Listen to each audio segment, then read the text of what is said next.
Salut tout le monde, c'est Pagès, j'espère que ça va. Donc comme tu peux le voir, aujourd'hui on va parler costume. Dans cette vidéo, je vais te parler de 6 erreurs que les gens peuvent faire quand ils achètent leur premier costume. Allez, c'est parti.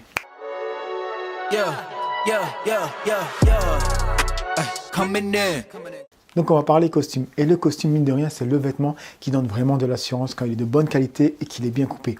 Alors déjà, premièrement, le conseil que je pourrais te donner pour le premier costume, c'est de le choisir en bleu marine et non pas en noir comme on le pense souvent. Le bleu marine, c'est celui-là qui va être plus adaptable à plein de moments de la vie, tu vois, que ce soit pour le travail, que ce soit pour un enterrement, que ce soit pour sortir. Honnêtement, c'est celui-là qui sera le plus facile à matcher avec plein d'outfits différents aussi. Donc je te conseille vraiment de prendre un bleu marine plutôt qu'un noir.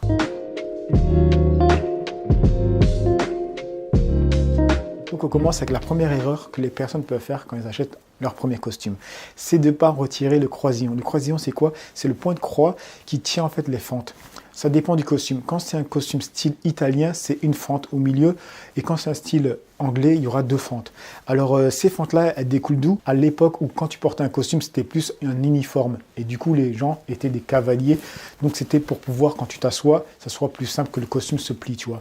Tu vois ce que je veux dire? Donc comme je te le dis, les 2 fentes, c'est plus une tradition anglaise. Une fente, c'est plus une tradition italienne. Donc ce croisillon, c'est quoi? C'est tout simplement un point de couture qui tient cette fente en bas du blazer. Donc pense vraiment à la retirer.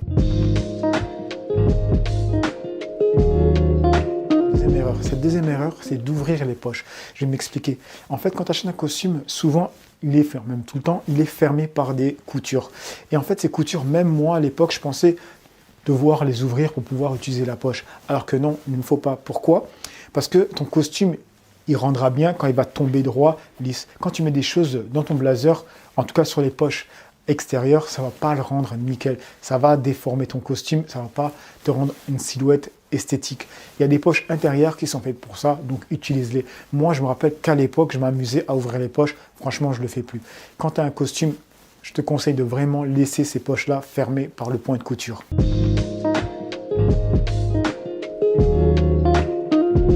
On va passer sur la troisième erreur, c'est les... Alors là, j'ai fait une grosse erreur. Pendant toute la vidéo, je vais répéter bouton de manchette alors que je voulais dire boutonnière.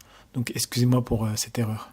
En fait, c'est vraiment de penser à laisser le dernier ouvert. Moi, comme tu peux le voir, il ne s'ouvre pas. Pourquoi? Parce que j'ai pas un costume sur mesure de haute qualité, on va dire, très cher. Du coup, les boutons de manchette sont fictifs, on va dire, elles sont juste cousus.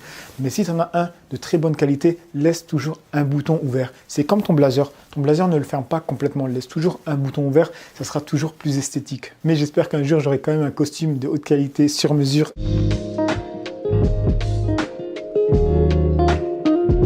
Donc on va passer à la quatrième erreur. Cette quatrième erreur, en fait, c'est des points de couture que tu vas retrouver au niveau des épaules de ton costume. À nouveau, c'est des costumes sur mesure où tu vas retrouver ce genre de points de couture. Ou bien c'est des boutiques où tu vas retrouver ces points de couture parce qu'ils veulent garder cette image de tradition de costume sur mesure. Donc ces points de couture étaient là juste parce que c'était un costume sur mesure. Mais pense à le retirer à nouveau comme les croisillons que tu peux avoir en bas de ton blazer.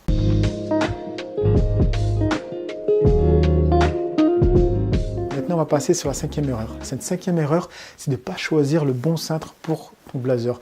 C'est de mettre des cintres en fer ou des cintres trop plats, tu vois. Choisis vraiment des gros cintres en bois parce que c'est comme ça qu'il va garder vraiment sa forme, tu vois. Et aussi, si tu as porté ton costume dans ta voiture, tu étais assis, qu'il est un peu froissé, ne va pas tout de suite le mettre sur un fer à repasser. Honnêtement, tu vas flinguer un peu les mailles de ton costume. Pense d'abord à le laisser sur le cintre. Franchement, la gravité va faire ce qu'il faut et il va se détendre tout seul. Après, si vraiment le côté froissé persiste, là, moi, je te conseille plus d'utiliser ton fer avec la vapeur et de défroisser légèrement les trucs. Pas trop agresser ton blazer. Et pourquoi je ne te conseille pas de le repasser directement? C'est tout simplement parce que tu risques d'avoir un effet brillant sur ton costume. Et comme c'est des costumes business, ils ne sont pas faits pour avoir cet effet brillant. Du coup, je te conseille de plutôt vraiment utiliser la vapeur de ton fer et de défroisser légèrement. Si ton blazer, après l'avoir laissé sur le cintre, il ne s'est pas défroissé, tout simplement avec la gravité. Donc, on est arrivé à la 6e erreur à ne pas faire avec ton costume, mais je vais quand même t'en donner une 7e parce que ça, c'est un truc que je vois souvent. Après, c'est ce que je vois souvent en mariage, quand je vois mes potes en mariage et tout, et qu'ils ont acheté un costume Hugo Boss ou autre, tu vois, un truc voilà, de marque assez cher. Mais souvent, tu as la marque qui est juste là, tu vois, la marque est cousue ici. Et souvent, je les vois garder ce genre d'étiquette en mariage, alors que c'est pas très classe. C'est comme si ça avait une étiquette visible et que tu l'as gardée visible au vu de tout le monde. Enfin bref, donc la 7e erreur, franchement, retire cette étiquette qui n'est pas du tout esthétique et ça va pas le faire quand tu n'auras pas l'air classe. Donc voilà les amis, je pense avoir tout dit dans cette vidéo pour ton premier costume. J'espère que cette vidéo te servira pour ton prochain achat. Et en plus là, c'est bientôt les fêtes, c'est bientôt Noël et Nouvel An, donc peut-être que tu en achètes un. Donc fais bien attention à tous les points que je t'ai énumérés. Bref, je vous laisse là. Je vous dis à bientôt dans une nouvelle vidéo. N'oublie pas de liker, de commenter, de partager et de passer à nouveau sur mon YouTube, de me donner la force gratuitement. Allez les amis, peace.